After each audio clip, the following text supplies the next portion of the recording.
পরিবার মানে কি, হয়তো এটা অনেকের কাছেই খুব অসাধারণ এবং অস্বাভাবিক মনে হবে।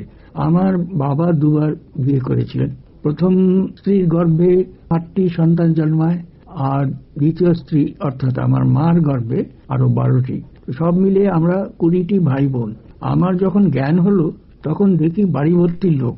আমার বইমাত্র ভাই বোন তাদের সব বিয়ে হয়ে গেছে, তাদের ছেলেপুলেরা আমার বয়সী কিংবা আমার থেকে বড়। এরকম করে সে বাড়ি ভর্তি লোক, যেখানেই যায় ভিড়।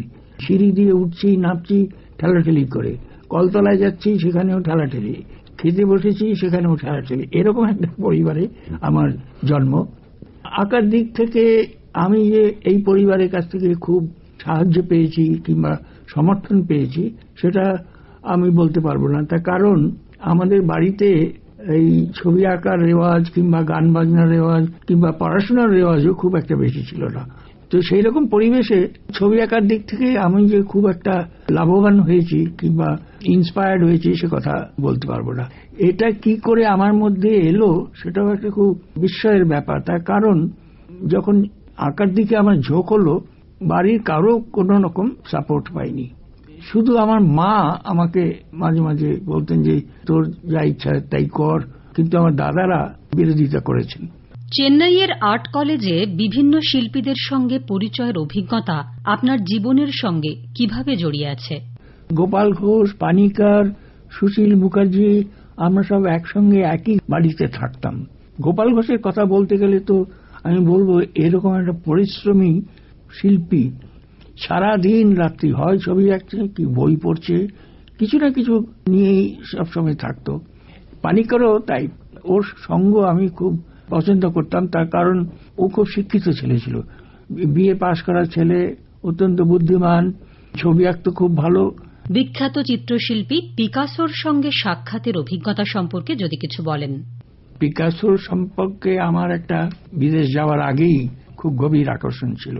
তার ছবি, তার ভাস্কর্য আমাকে নানাভাবে শুধু আকৃষ্টই করেনি, একটা সময় আমাকে বিশেষভাবে প্রভাবিত করেছিল। আমার মনে হয় আমার বলা দরকার যে ওর সঙ্গে দেখা হওয়াটা একটা অ্যাক্সিডেন্ট গোছের বলতে পারি।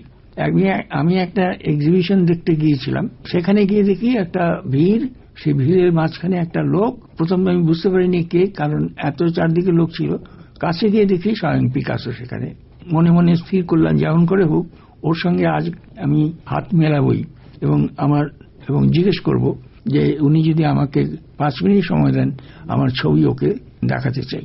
ওই একটা ঘর থেকে আরেকটা ঘরে যাওয়ার সময় চৌকাটে আমি হঠাৎ দাঁড়িয়ে পড়লাম। দাঁড়িয়ে পড়াতেই ওর মুখোমুখি হয়ে গেলাম, এবং মুখোমুখি হয়েই আমি হাত বাড়িয়ে দিলাম। হাত বাড়িয়ে দিতে উনিও হাত বাড়িয়ে দিলেন, এবং আমি বললাম যে আমি একজন ভারতীয় শিল্পী, আমি এখানে 3-4 বছর ধরে আছি, তো আপনি যদি আমাকে 5-10 মিনিট সময় দেন আমার ছবি আপনাকে দেখাবার সুযোগ পাই আমি, এবং আপনার কাছ থেকে আমি জানতে চাই যে আমি ঠিক পথে চলছি কিনা। তো উনি আমাকে বললেন যে ঠিক আছে, তুমি পরশুদিন চলে এসো, আমার এই স্টুডিও এই ঠিকানা। তো গিয়ে দেখি সেখানে বহু লোকের ভিড়। উনি যে কথা আমাকে বলেছিলেন পরশুদিন এসো, এরকম কথা আরো অন্তত 50-60 জন লোককে বলেছিলেন। তো তখন দেখলাম যে ওর সেক্রেটারি সবাইকে বলছিলেন যে তোমাদের নাম ঠিকানা লিখে যাও, শিল্পী পিকাসো আজ এখানে আসবেন না। যেই সবাই চলে গেল তখন ওর সেক্রেটারি আমাকে জিজ্ঞেস করছে যে তুমি কোন দেশের লোক।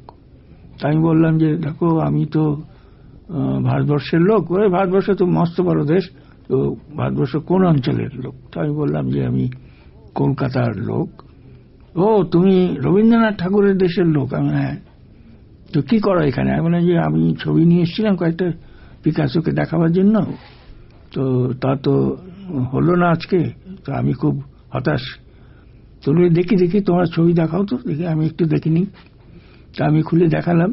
দেখাতে উনি খুব সন্তুষ্ট হলেন, বললেন যে বাহ, এ তো ভালো ছবি, দেখি তোমার যদি কপাল ভালো থাকে তাহলে হয়তো আজকে তোমার সঙ্গে পিকাসোর দেখা হবে।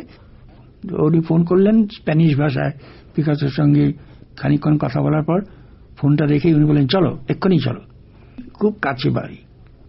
তা আমার সঙ্গে তখন বারিন সাহা বলে, যে পরবর্তীকালে এখানে ফিল্ম ডিরেক্টর হিসেবে আমাদের দেশে নাম করেছিলেন।